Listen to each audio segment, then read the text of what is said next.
So the public speaking side, I've had a lot of sort of struggles growing up with communication. Yeah. Okay. So going through, especially like primary school into high school, had a lot of social difficulties growing up with light level autism, and basically struggled to talk to people. So I didn't have any friends, didn't really talk much. Yeah. Was not mute, but not far off it. Yeah. So over the last sort of 10, 15 years, I've met a few like really good coaches, people that have helped me grow out of that. Okay. And jumping into business also put me into shits.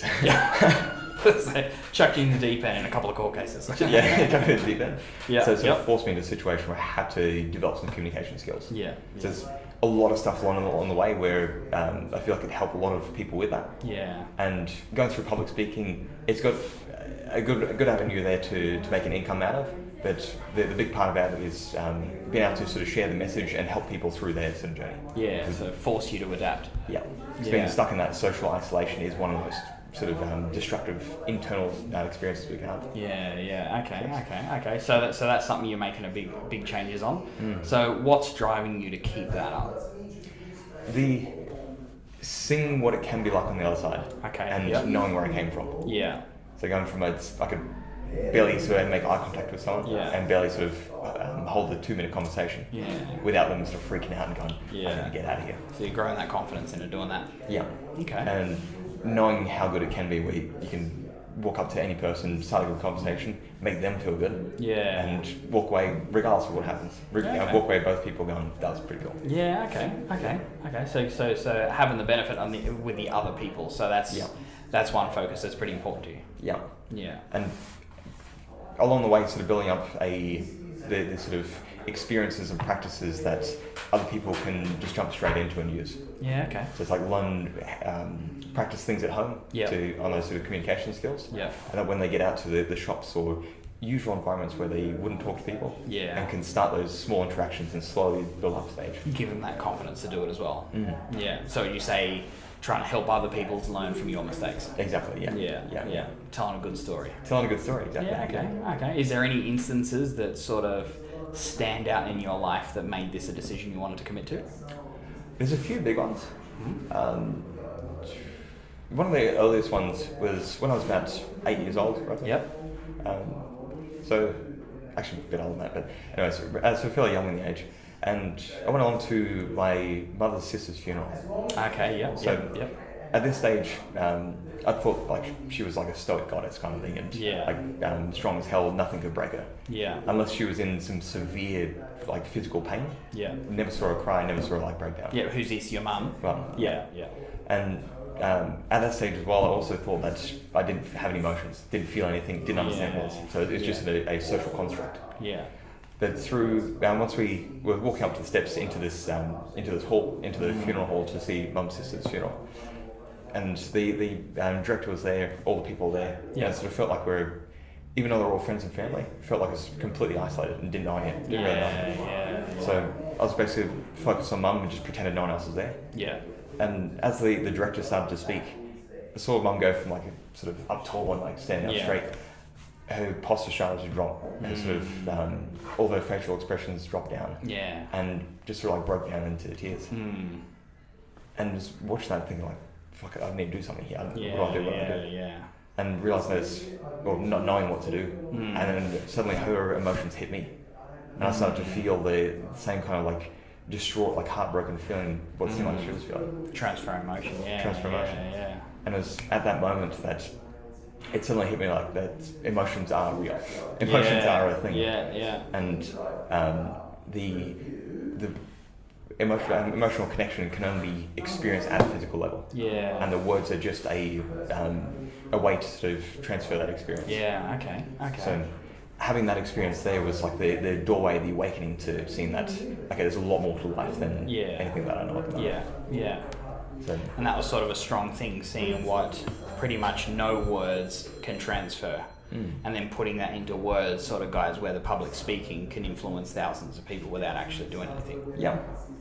Okay. You can be person randomly stand up on stage, but you can reach every single person there and have a physical effect on them. And that's where you'd say understanding your own position. Yep. You have the ability to help others. Yep. Okay. And being able to relate to their pain and their experience and give them the enough of the tools and enough of the stepping stones to make their way forwards. Yeah.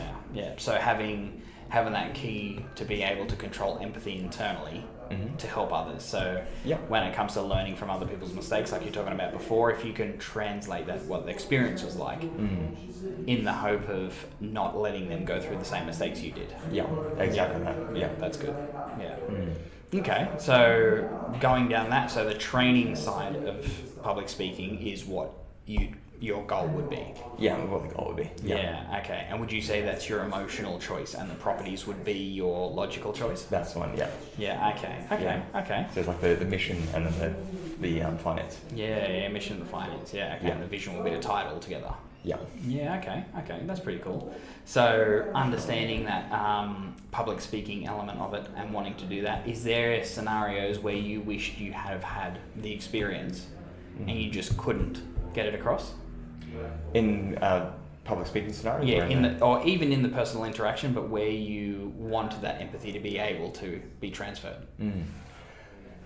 A lot of school situations. Yeah. So primarily when you were younger. Primarily when I was younger. Yeah. And it's kept on throughout adulthood, but over the time just become more just unattached from the outcome. Yeah.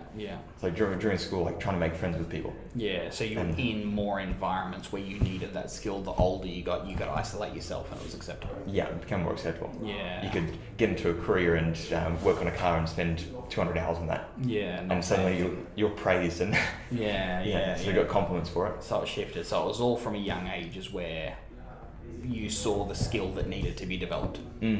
Okay. And it's like watching people across the schoolyard, and then some new kid would rock up, start talking to everyone there, and instantly make friends. Yeah. It's going, that looks so bloody easy. Yeah. And then when I'd rock over there, everyone would cringe and run away. Yeah. Going, this is something. What have I done? What have I done? Yeah, okay. And those experiences is what's led you to see the value in it today. Yeah. And using being the boogie monster. Yeah, boogie monster. And seeing that there is a way to do it. There's that person's the same sort of flesh and blood and the same human being that I am. Yeah. And they're just looking at the scenario differently. There's something that they're just talking in a slightly different way. That's where you say they're story focused, not experience focused. Exactly. Yeah. Yeah. So they be telling the experience, not so much what they're doing. Yeah. Yeah.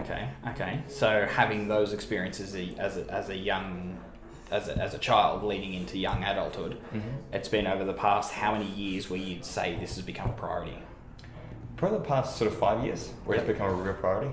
Yep. Up until then, it was an awareness, which sort of turned into a real sort of core focus of wanting to do something about it. Yeah. But sort of believing that my identity is based around building cars, and I've got to be this car building person. And then it sort of hit the point where, through a lot of conversations with other people, and particularly working together, that it hit that sort of point where it's like, okay, this is got to become the main focus. Yeah.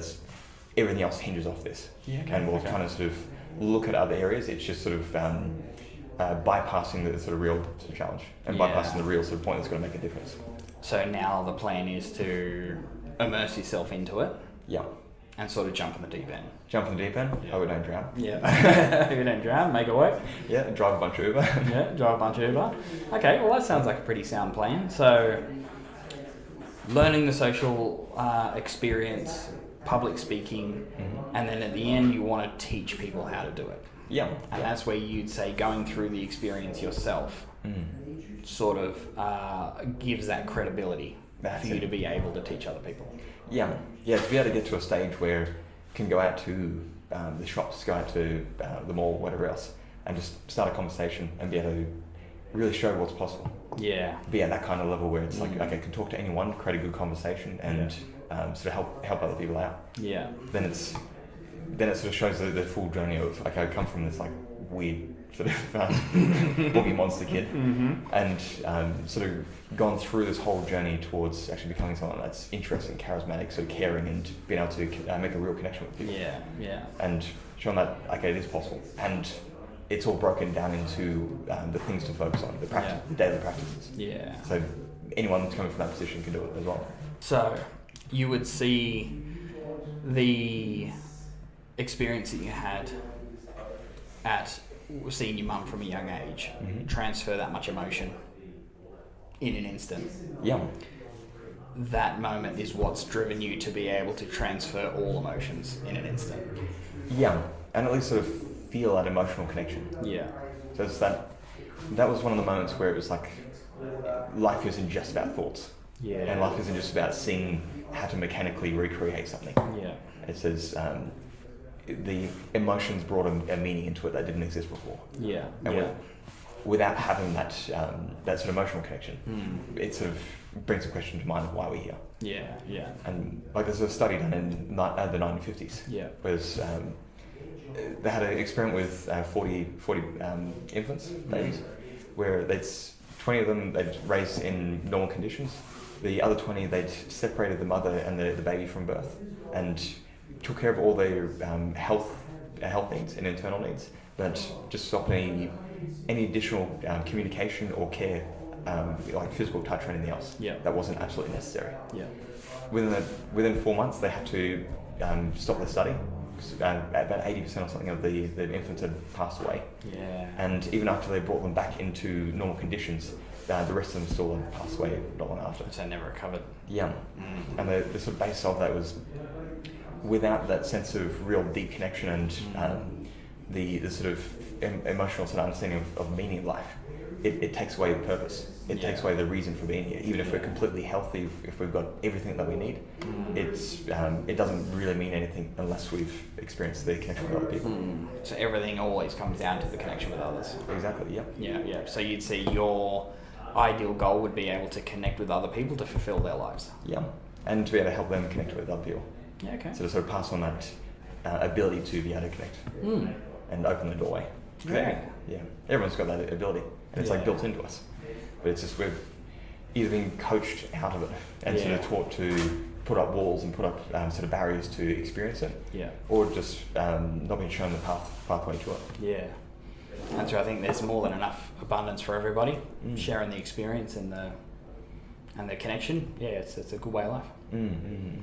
All right, well, I think we'll wrap it up there. Yeah, cool. I'm going to make some phone calls. Yeah, done deal. All right, thanks again, mate. Cool, thank you. It was a pleasure having you. Always, as always. Pleasure being here. Thanks, mate.